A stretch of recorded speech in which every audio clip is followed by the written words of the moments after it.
안녕하세요. 저는 서울에 살고 있는 돌 지난 아이 엄마입니다. 여러분은 아이 낳고 남편과 사이가 더 좋아지셨나요? 아님 나빠지셨나요? 솔직히 대부분이 아이 낳고 나서 서로 힘들다 보니 사이가 안 좋아지는 경우가 많을 텐데요. 저희도 그런 경우였습니다. 이혼 직전까지 갔던 저희 얘기 한번 들어보실래요? 남편과는 회사 선후배 사이로 만났습니다. 저희 회사는 광화문에 있는 대기업이고 저나 남편이나 집은 풍요로운 편이에요.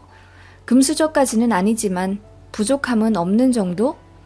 저는 유학도 다녀올 정도로 집에서 푸시를 제법 받았고 위로 오빠 2명 있는 막내딸이라 공주처럼 자랐습니다.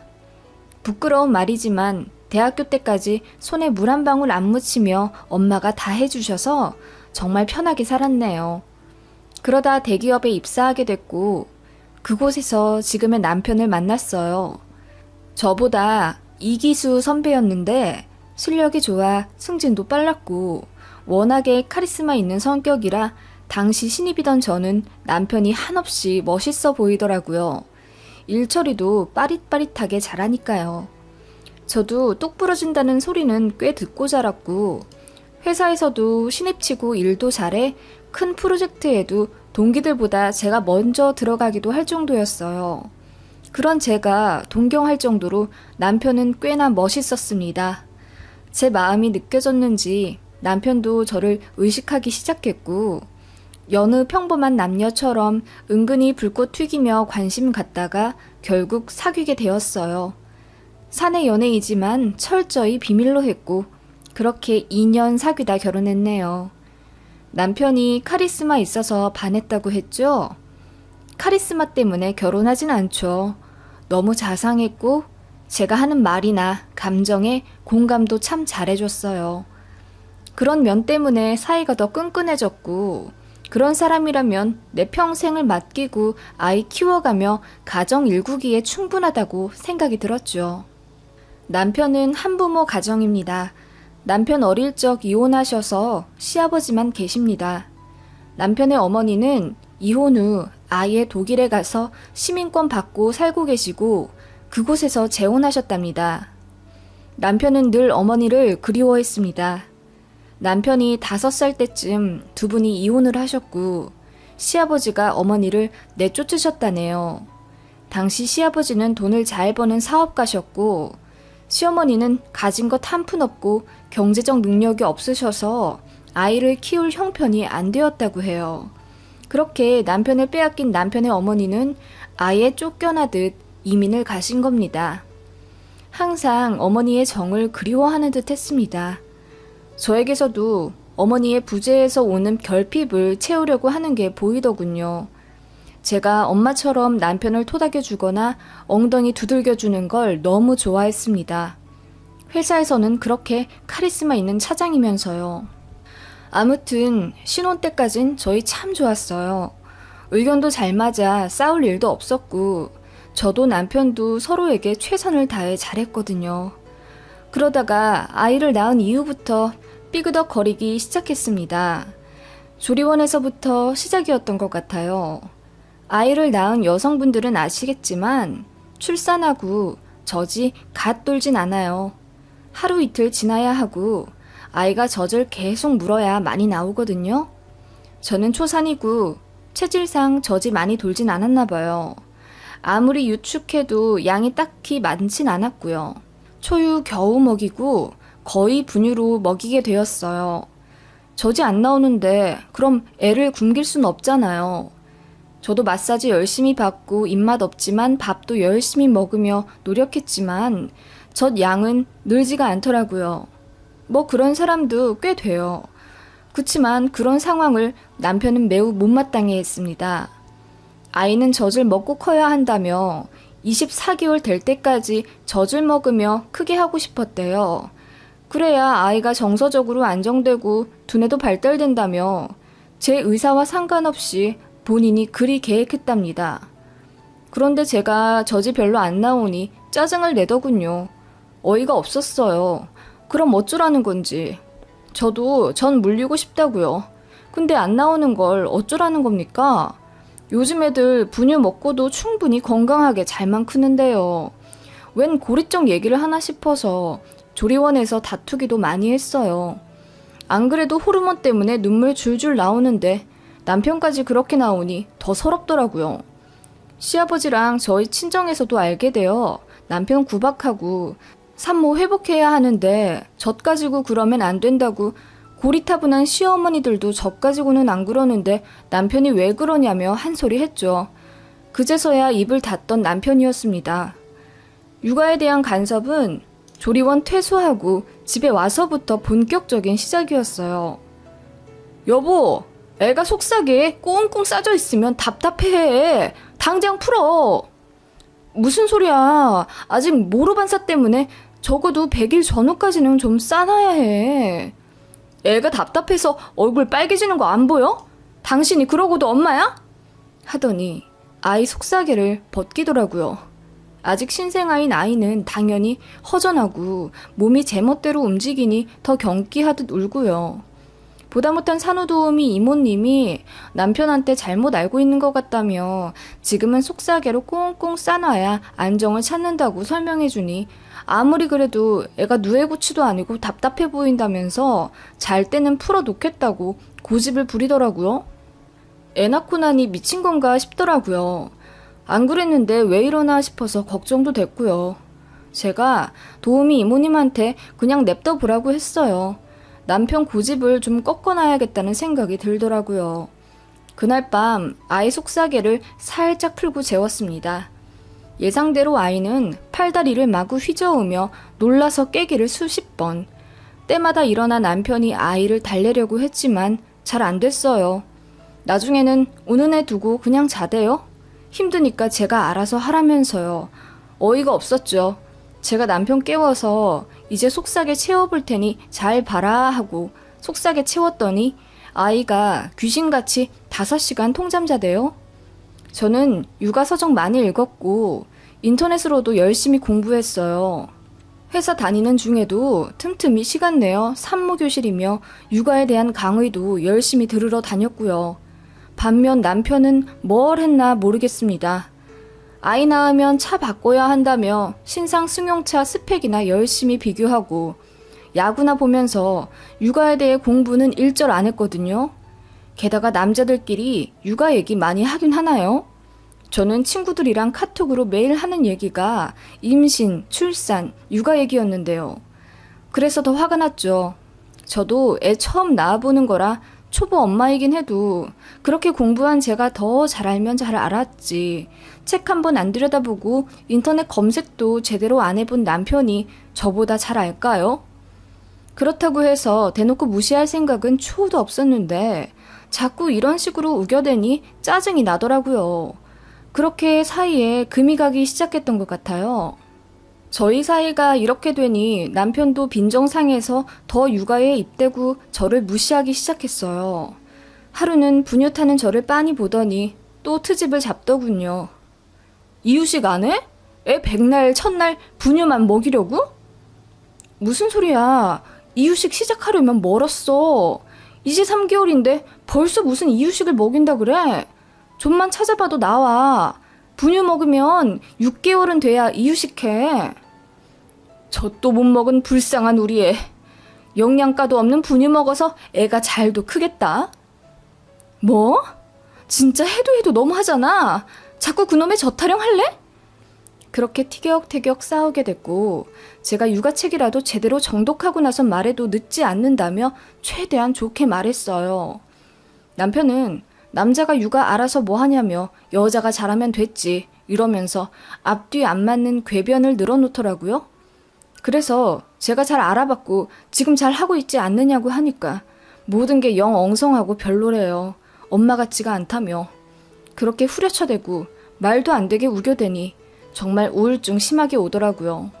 가뜩이나 저는 육아 휴직 내고 아침부터 밤까지 고군분투하며 어린 아이 키우고 있는데 남편은 아이 낳기 전후 변함없이 그대로 회사 출근해서 일하고 몸 하나 상한 것 없이 일상에 변함이 없어 보이는 데다 애 낳고 돌변해서 저를 무시하니 남편에 대한 사랑이 싸그리 사라지더군요. 가뜩이나 애 낳고 나면 200일 전후로 머리카락이 엄청 빠지는데 스트레스 때문인지 그냥 집히는 대로 빠지더라고요. 정말 심각하게 탈모가 와서 어느 날 친정엄마가 집에 오시더니 보고 우시더라고요. 안 그래도 제가 아기 낳고 남편이랑 자주 다퉈서 걱정하셨는데 탈모도 심하게 오고 몸도 약해져 감기를 달고 사니까 친정에서 제가 너무 걱정된다며 수시로 한약을 보내셨어요. 남편 보라는 듯이요. 남편이랑은 사이 나빠진 이후로 제가 끼니 챙겨 먹는 것도 신경 안 썼거든요. 육아 참여도 몸 힘든 건 안 하려고 하더군요. 바운서 가끔 흔들어주거나 그냥 눈 마주치며 웃는 정도? 딸랑이 가끔 흔들어주고요. 그럴만도 한 게 애 안는 폼도 엉성해서 아이가 남편 품에만 가면 자지러지게 울어요. 그럼 좀 더 편한 자세를 연구해야 하잖아요. 그냥 저한테 주면서 역시 애는 엄마 품이 최고라고 먹적게 웃더군요. 친정에서 그러더라고요. 정 뭐하면 이혼해도 괜찮다고.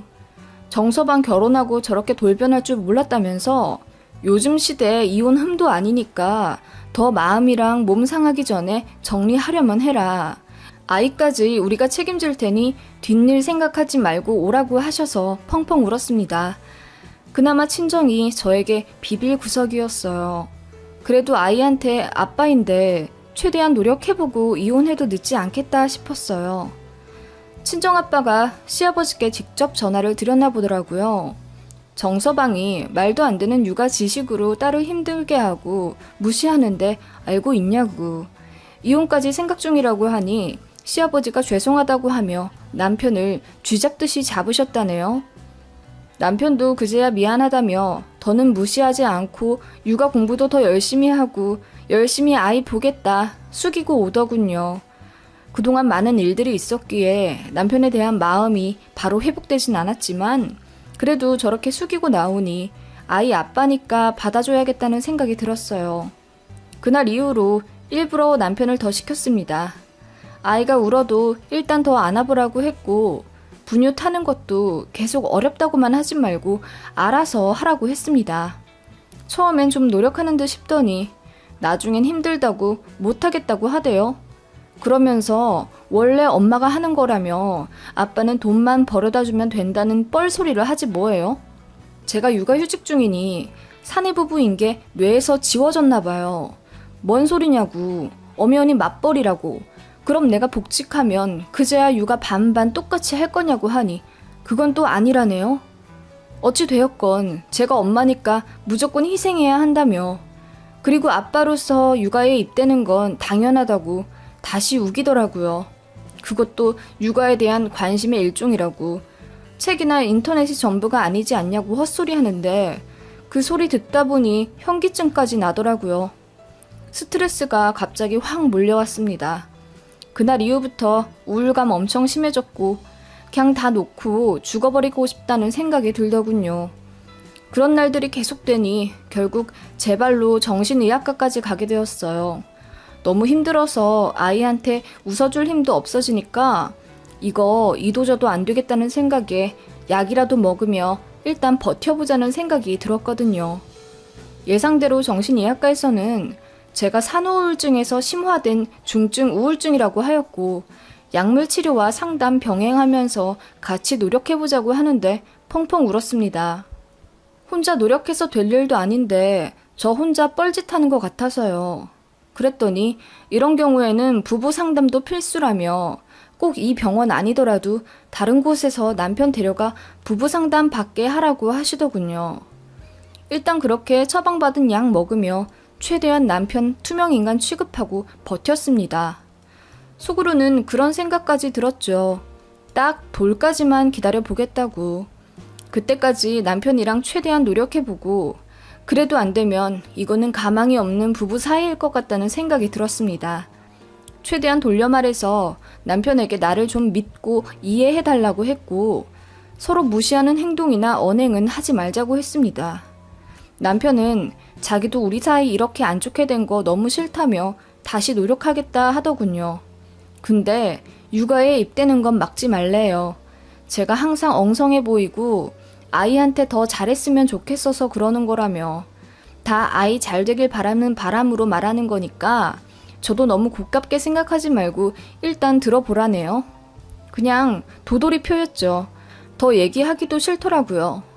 아이가 내내 누워 먹고 자고 싸고만 반복하던 날을 지나 어느덧 꽤 자라 눈 마주치며 웃고 이유식도 먹고 뒤집기도 하게 되었어요.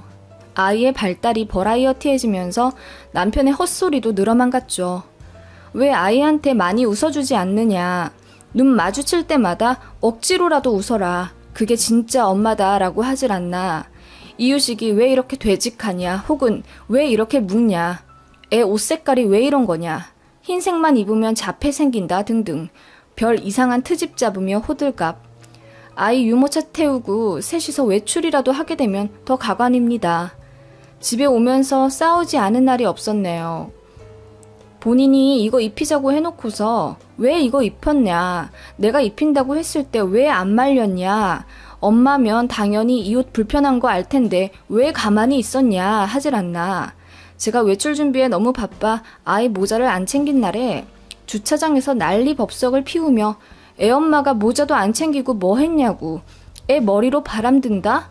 감기 걸린다며 별 지랄을 다 떨어서 옆에서 보던 어떤 중년 아주머니가 남편이 시어머니보다 더 독하다고 쯧쯧거리며 지나갔던 일도 있네요. 예전 같았음 남편이 말도 안 되는 소리 할 때마다 화내고 싸웠었는데 나중엔 그러기도 싫더라고요. 무기력해져서 말 섞기도 싫어지는 느낌이었습니다. 육아 때문에 힘들고 남편 때문에 정신적으로 지쳐 있어서 입맛도 없어졌고요. 그러니까 또 저보고 밥 안 먹는다면서 난리.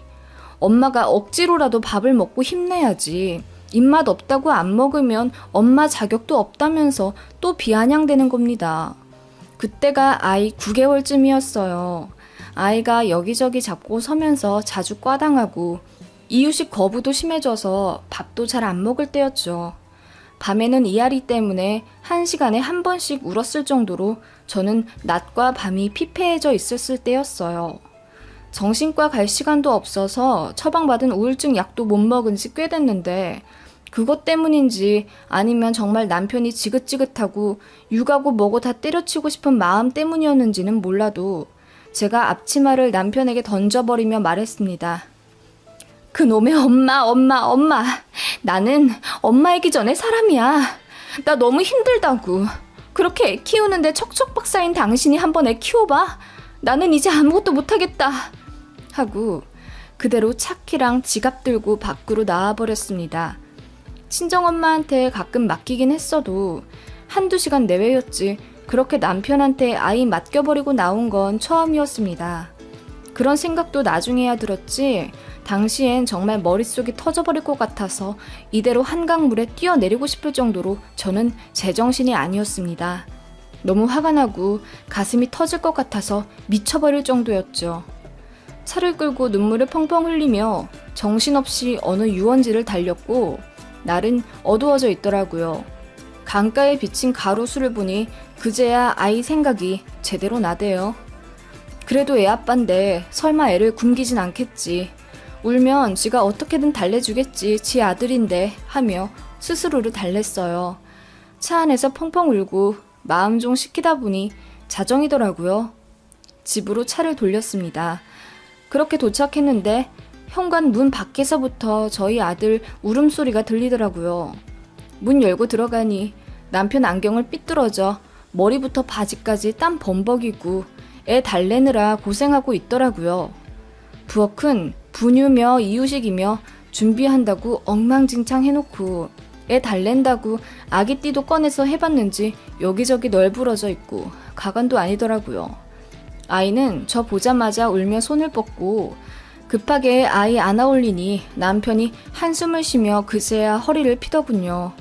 저더러 애 놔두고 그렇게 가버리면 어쩌냐며 자기가 지금까지 얼마나 개고생을 했는지 아냐고 소리 지르대요. 일단 애 재우고 얘기하자고 했고 재우고 나와보니 남편이 거실에서 캔맥주 하나 따며 숨 고르고 있더라고요. 그 잠깐 애 보는 게 그렇게 힘들었니? 애는 울고불고 이유식도 분유도 안 먹는다 난리치는데 하늘이 노래졌어 아주. 네가 그러고도 엄마니? 하늘이 노래질 정도로 힘들었어? 나는 그걸 매일 겪었어.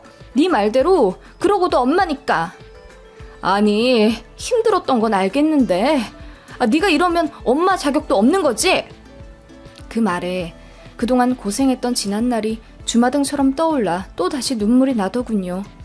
이 사람과는 잘해볼 여지도 없고 갱생 가능성도 없는 것 같아 더 비참하던데요. 당신은 어떤 자격으로 나한테 자격 운운하는 거야 대체? 당신은 여자이기 전에 사람이기 전에 엄마야. 정 내가 싫으면 이혼해. 이혼하고 당신이 아이 데리고 가서 살아. 나는 양육비 주면서 주말에나 만나도 되니까. 핏대까지 세우며 큰소리치는 남편이었습니다. 이렇게 살얼음판 같은 관계에서 이혼 이야기가 안 나오는 게 이상했죠. 그런데 생각과는 다르게 애를 저더러 키우라는 게 황당하더군요. 그렇게 홧김에 말은 내뱉어 놓고 제 눈치를 싹 살피는 게 너무 경멸스럽더라고요. 이혼하자고? 그래! 이혼해! 아이를 나한테 준다는 말은 친권을 포기하겠다는 말이야? 미쳤어? 내가 친권을 왜 포기해? 양육권만 넘긴단 얘기잖아. 주말에 아이 만나러 오고.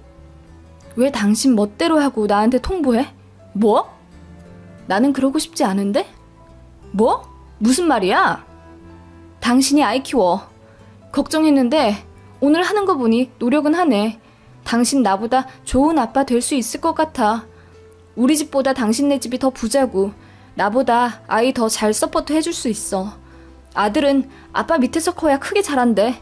당신도 그걸 바라지? 아니 무슨...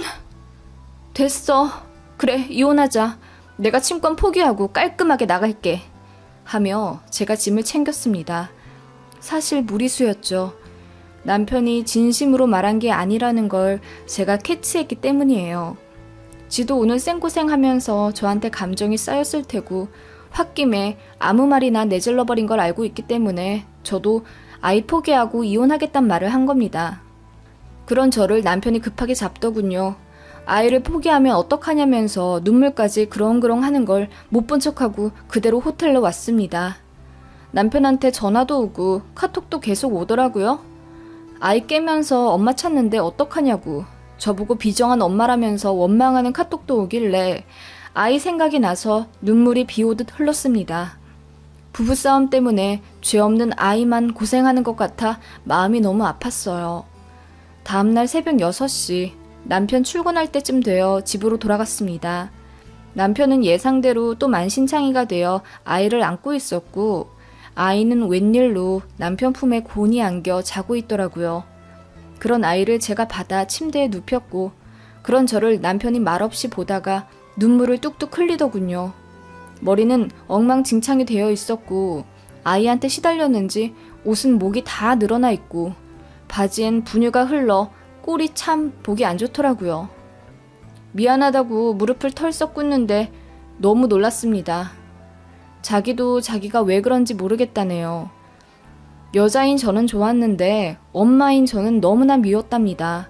자꾸만 빈정대고 싶고 트집 잡고 싶고 시비 걸고 싶어 미치겠는데 이 마음을 어떻게 다스릴 수가 없었다면서 끄끄대며 울기 시작하는 남편을 보고 제가 너무 놀랐어요. 일단 출근하라고 하고 씻겨 보냈습니다. 그런 남편을 출근에 보내고 나니 정신과 의사가 하신 말씀이 생각이 났죠. 남편의 어린 시절에서 정서적 문제가 생겼을 가능성이 있을지도 모른다고요. 순간 남편 5살에 떠나신 시어머니 생각이 났죠. 그래서 시아버지께 전화를 드려 여쭤봤습니다. 갑자기 이런 질문해서 죄송하지만 이혼하시고 남편 어머니 떠나실 때 남편한테 어떻게 설명하셨냐고 하니 얼머무리며 말씀 못하시다가 뒤늦게 얘기해 주시더군요. 그때 홧김에 남편한테 네 엄마가 너 버렸다 이렇게 말했다네요. 그 얘기 듣고 충격받은 남편은 그날 이후로 엄마라는 단어를 입에 올리지 않고 엄마를 찾지도 않았다고.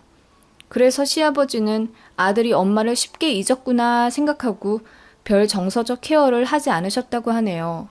사실 남편은 엄마에 대한 그리움과 결핍 때문에 저에게서도 엄마 냄새를 찾던 사람인데요. 남편을 설득해 정신과 상담을 받아보게 했습니다. 처음에 싫다고 하더니 이내 마음 먹은 듯 착실하게 상담 다니더군요. 그리고 거짓말처럼 상황이 좋아졌습니다. 남편은 예상대로 자신이 어머니에게 버림받았다고 생각하여 가슴속에 큰 분노가 있던 상태였습니다. 가장 사랑하는 사람이 그토록 미워하던 어머니의 모습이 되자 저를 떠난 어머니의 모습으로 투영시킨 거죠. 그래서 자꾸만 터져나오는 분노를 저에게 시비로 풀었던 거고, 그러면서도 제가 제대로 엄마 노릇을 하길 바라며 모순적인 모습을 보였던 겁니다. 많이 복잡했던 심리 상황이었고 남편도 힘들어 했었답니다. 어찌되었든 그렇게 자신의 마음을 몇십 년 만에 들여다보게 되었고 능력 좋으신 상담 선생님 덕분에 점차 치유해 갔습니다. 시아버지로부터 제대로 이야기도 들었고 어머니가 자신을 버린 게 아니라는 사실을 알자마자 펑펑 울었다고 해요. 시아버지도 자신이 너무 무심했다며 후회한다고 우셨습니다. 남편도 상담 받으면서 저한테 예전처럼 부드럽고 자상해졌고 지난 날에 대한 반성인지 더 잘하려고 노력했어요. 아이 잘 키워보려고 육아책을 저 몰래 몇 권 샀었지만 책을 펼치지도 못했다네요. 보면 자꾸 분노가 올라와 육아 관련된 글이며 영상이며 아무것도 못 봤다더군요. 나중에 모든 걸 알게 되니 남편이 왜 육아에 대해 찾아보지도 않았는지 이해가 가더라고요. 아마 어머니 생각에 못 견뎠겠죠. 돌까지만 참고 이혼하려 했던 저희는 아이 돌을 기점으로 다시 관계가 회복됐습니다. 모든 오해를 풀고 남편도 저도 전보다 행복해졌고 어쩔 땐 눈물이 날 정도로 지금의 안정된 상황이 벅차오르게 좋아요. 저는 아이 6개월만 더 키우다 복직하려 합니다. 그리고 남편은 육아휴직을 냈어요. 다행히 저희 회사는 남자도 육아휴직 내는데 자유로운 편이라 쉽게 승인이 났네요. 그렇게 6개월 뒤에 바톤 터치하고 저는 회사로 돌아갈 거고 남편은 아이 아빠로 최선을 다하게 되겠죠? 남편이 아이 키우며 지난날의 상처를 치유했으면 좋겠습니다. 사람은 자신의 마음을 잘 들여다보며 살아야 하는 것 같아요. 그래야 제대로 성장하는 것 같습니다. 긴 이야기 들어주셔서 감사해요. 모두 행복하시길 바랍니다.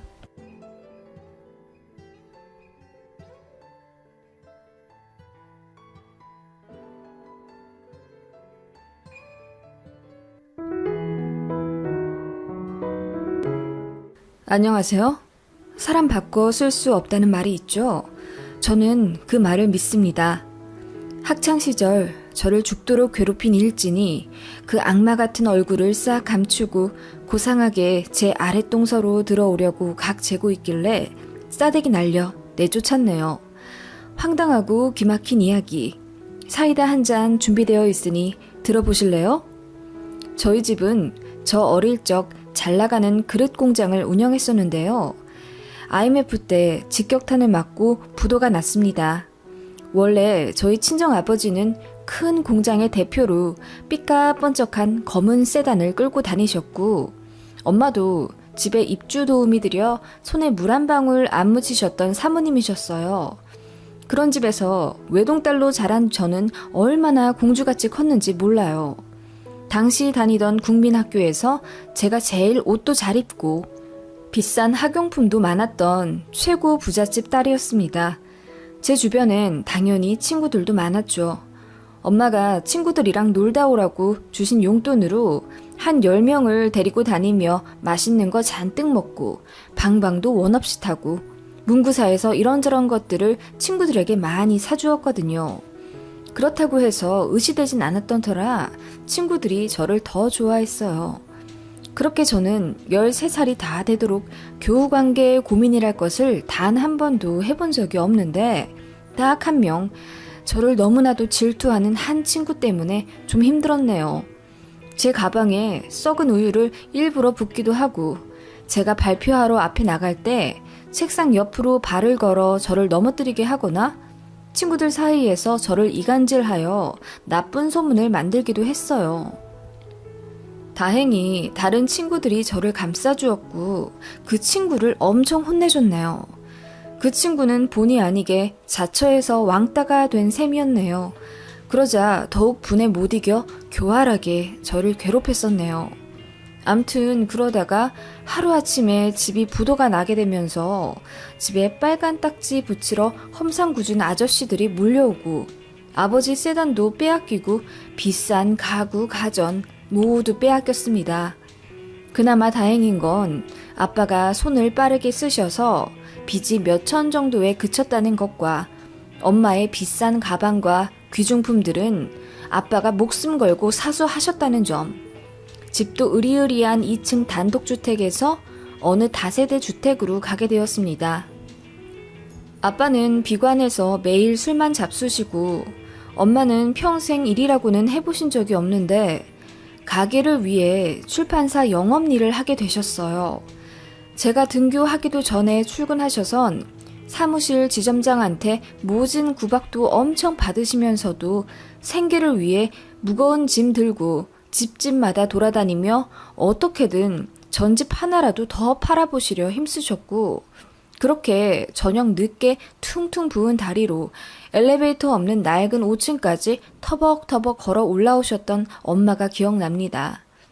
꽤 단정하고 분해가 폴폴 풍겼던 저는 하루아침에 꼬질꼬질한 여자아이가 되었네요. 앞서 말했던 저를 질투한다는 그 친구 있죠? 그 친구가 이때다 싶어 저를 엄청 괴롭혔어요. 당시 저희는 6학년이었는데 그 친구가 이웃 중학교에 비행 청소년 언니들과 친해져서 몰려다녔고 자연스럽게 저희 학교에서 힘이 엄청 세졌습니다. 이유 없이 계단에서 저를 밀어 넘어뜨려 쇄골뼈가 부러진 적도 있고요. 제가 수도가에서 마대걸레를 빨고 있을 때 제가 너무 더럽다며 목욕시켜준다고 구정물을 끼얹은 적도 있습니다. 그 밖에 언어폭력도 너무 심해서 저한테 무슨 년 욕도 서슴지 않고 했고요. 제가 더 힘들어졌지만 더 이상 친구들은 막아줄 수 없었어요. 그 친구한테 잘못 걸리면 중학교 일진 언니들한테 끌려가 엄청 맞는다고 했거든요. 소위 백이죠. 그렇게 백을 등에 업고 그 친구는 제가 초등학교 졸업할 때까지 죽도록 괴롭혔습니다. 지금 생각하면 선생님들도 참 원망스러운 게 저희 엄마가 학교에 비싼 난이나 학급 냉장고도 사다 드리고 이따금 비싼 선물도 많이 사드렸을 땐 담임 선생님도 항상 제 편이셨거든요. 그런데 저희 집 기울어진 이후로 엄마가 학교에 발길을 끊으시니 제가 괴롭힘 당하는 거 아시면서도 방관하시더라고요. 저는 가뜩이나 부모님이 힘든데 저까지 짐을 드리고 싶지 않아서 이악 물고 버텼던 것 같아요. 제가 학교에서 괴롭힘 당한다는 걸 아시면 가뜩이나 힘드신데 더 괴로워하실 것 같다는 생각이 그 어린 나이에도 들더군요. 졸업해서 그 지옥을 벗어나기만을 바랬는데 하늘도 무심하시지. 그 아이와 절대로 같은 학교만은 안 되길 바랬는데 같은 중학교, 심지어 같은 반이 되었어요. 게다가 그 학교에는 그 친구가 친하게 지내던 일진 언니들이 있었고요. 저는 중학교 1학년 입학식 때부터 대놓고 다굴당하기 시작했습니다. 꼬질꼬질한 데다 학교 내놓으라 하는 일진들이 모두 저를 괴롭히고 욕하고 침뱉으니 저는 당연히 초라한 왕따가 될 수밖에 없었습니다. 아무도 저와 말하려 하지 않았고 저와 짝이 된 친구는 울기까지 하며 저를 기피했고요. 담임 선생님도 은근히 분위기를 알았지만 딱히 개입하진 않으시더군요. 그냥 종례 시간에 따돌리지 말고 다 같이 사이좋게 지내라 의무적으로 한마디 하시는 게 다였어요. 그런 학교 생활이니 성적도 당연히 떨어져 갔습니다. 수업 들을 땐 시계만 보며 학교 시간을 기다렸고 그렇게 학교가 끝나자마자 누구의 눈에도 띄지 않도록 발걸음을 재촉하며 집에 가기 바빴어요. 그러다 재수없게 그 아이 무리 일진들에게 걸리기라도 하면 뒷골목에 불려가 머리를 얻어맞고 가방이랑 신발도 밟히며 온갖 수치스러운 모욕을 당했거든요.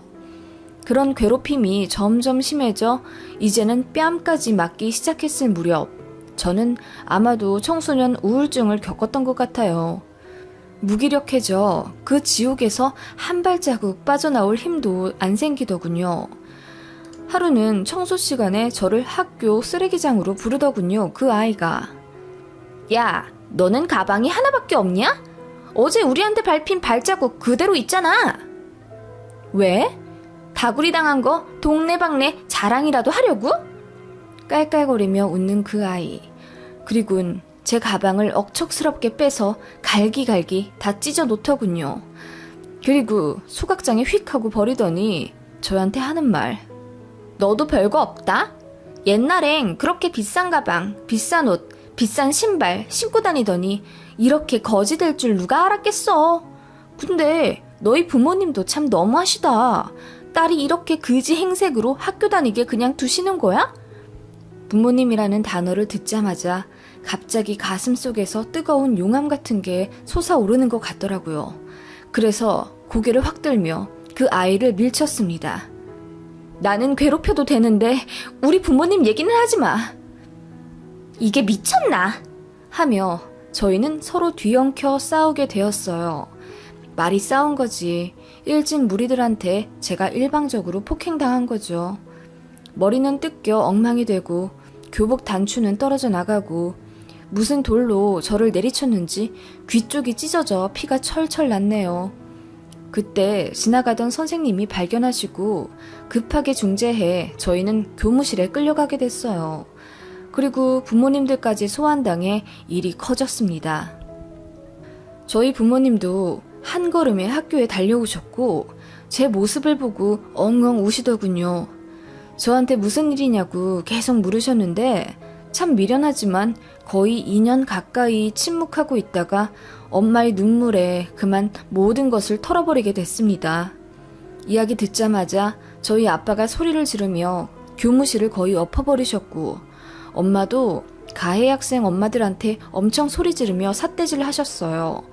왜 자식을 그따위로 키우냐고 경찰에 신고해서 다 소년원 보내버릴 거라고 하니까 가해 부모들이 그제야 자식 시켜 미안하다고 사죄하더군요. 딱 한 명. 국민학교 때부터 절 괴롭히던 그 아이 빼고요. 그 아이는 할머니는 그냥 애 소년원에 보내든 알아서 하라며 귀찮으니 전화하지 말라셨다네요. 그 일진들 모두 벌점을 최고로 받았어요. 아쉽게도 정학이나 전학 처분까지는 안 나오더라고요. 그리고 일진 아이들과 앞으로 2, 3학년 동안 절대로 같은 반 안 되도록 분리조치 약속받았습니다. 저희 부모님이 왜 2년간 제가 괴롭힘 당한 걸 모르셨냐고요? 제가 티를 안 냈거든요. 당연히 모르실만 해요. 저는 저희 부모님을 이해해요. 저를 괴롭히며 왕따를 주동했던 그 아이는 저와 제일 멀리 떨어진 반으로 가게 되었고 저는 그 이후로 비교적 편안한 학교 생활을 하게 되었습니다. 제 사건이 좀 컸기 때문에 학교에서 대대적으로 왕따와 학교 폭력에 관해 조사하기 시작했고 적극적인 캠페인도 하셔서 그 덕분에 친구들과도 조금씩 소통하게 되었네요. 저를 대놓고 기피하는 친구들은 단 한 명도 없게 되었고 중3 때쯤 되자 드디어 저도 학교에서 조금씩 웃게 되었습니다. 그때쯤엔 엄마 일이 잘 되셔서 한 달에 300만 원씩 버실 때였어요. 아빠가 엄마 가방과 비싼 귀중품을 사수하셨다고 했잖아요.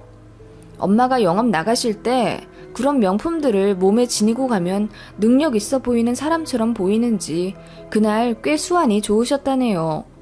그런 식으로 노하우를 쌓아 영업 실적을 올리시고 그렇게 지점에서 전집 제일 많이 판 1등 사원이 되셨다고 하네요. 빚도 다 갚아 집안 사정이 좋아지고 15평짜리 오래된 다세대 주택 5층에서 벗어나 드디어 어느 아파트로 이사가게 되었습니다. 그때쯤엔 아빠도 어느 제약회사 영업으로 들어가셔서 꽤 자리를 잘 잡게 되셨고 중형차도 한 대 샀습니다. 이제야 비로소 조금 안정적으로 돌아가게 된 거죠. 저도 학교 생활도 나아지고 집안 분위기도 좋아지니 학업에 열중하게 되었어요. 드디어 집에서 학원 보내주실 여력이 되어 당시 동네에서 꽤 유명했던 학원에 들어가 학습에만 몰두하게 되니 책과 책상이 참 달게 느껴지더군요. 당연히 성적도 급상승해 3학년 내내 전교 5등 안에만 들었어요. 그리고 지역에서 제일 공부 잘하는 여고에 들어가게 됐네요.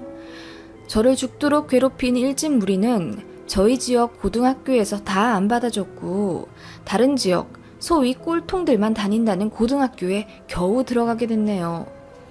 그렇게 저의 지옥 같은 생활이 끝나게 됐어요.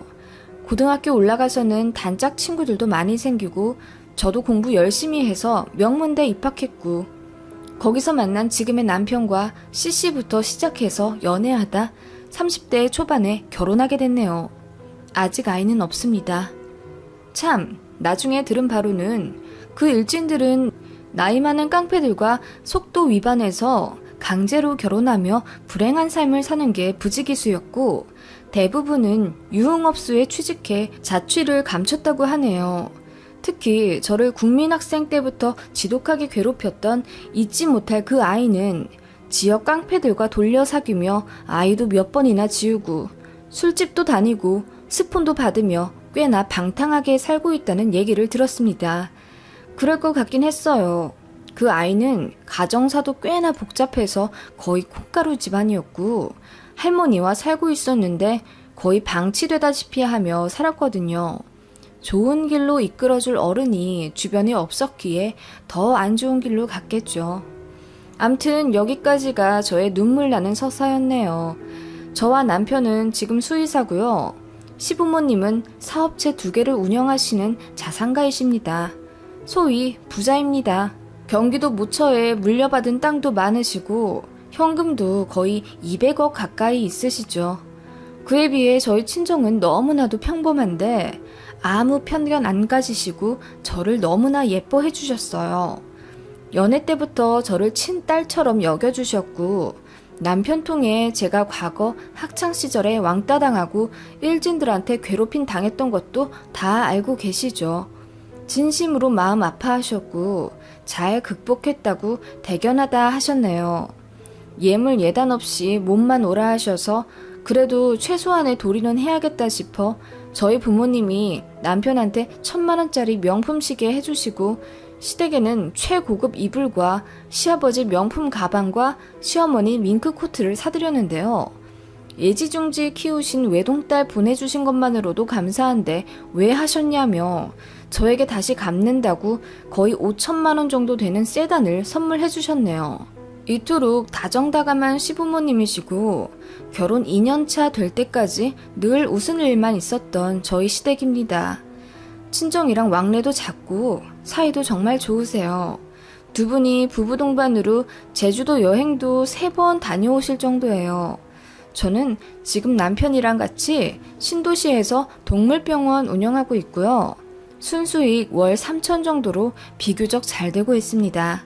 매달 유기견 센터에 봉사도 가고 유기묘를 위한 기부도 몇백씩 하고 있어서 지역에서 꽤 유명해요.